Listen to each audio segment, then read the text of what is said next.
MBC는 지난 6월 미성년자인 여동생을 상습적으로 성폭행한 이부 오빠의 반인륜적 범죄를 단독 보도했습니다. 그 이부 오빠가 오늘 1심에서 징역 4년의 실형을 선고받고 법정 구속됐습니다.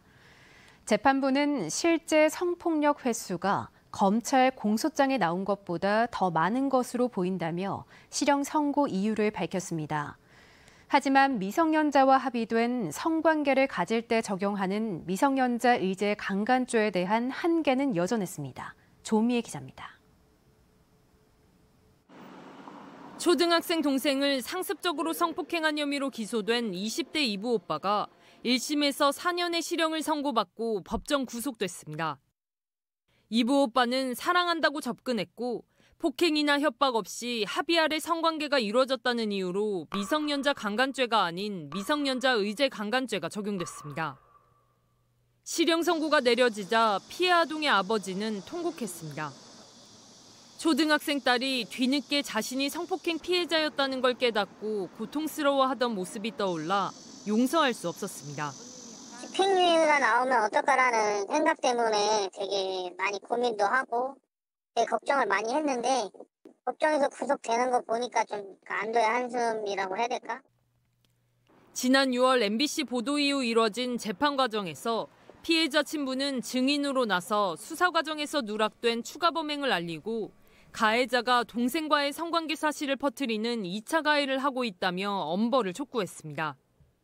청주지법 형사 11부 이진용 부장판사는 성에 대한 인식과 가치관이 완전히 정립돼 있지 않은 미성년자와의 성관계는 합의하에 이루어진 것이라도 피해자의 성장에 악영향을 미칠 수 있어 죄질이 가볍지 않고 친족사의 범행은 더욱 그렇다고 양형 이유를 밝혔습니다.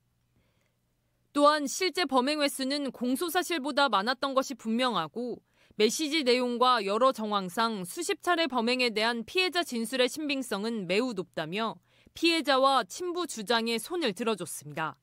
그 형에 비해서 실제 판결이 좀 더 적게 나왔다는 생각이 좀 들거든요. 좀 더 나왔으면 하는 바람이고. 당초 가해자인 이부 오빠에게 징역 5년을 구형했던 검찰은 재판 과정에서 형량을 징역 7년으로 높여 다시 구형했습니다. 하지만 폭행과 협박이 없는 아동과의 성관계를 처벌하는 미성년자 의제 강간죄는 폭행과 협박이 있을 때 무기징역이나 10년 이상의 징역으로 처벌하도록 한 미성년자 강간죄보다 형량이 낮습니다. 다만 폭행과 협박이 없었다고 미성년자가 성관계에 동의했다고 보는 게 맞는지는 여전히 논란입니다. MBC 뉴스 조미입니다.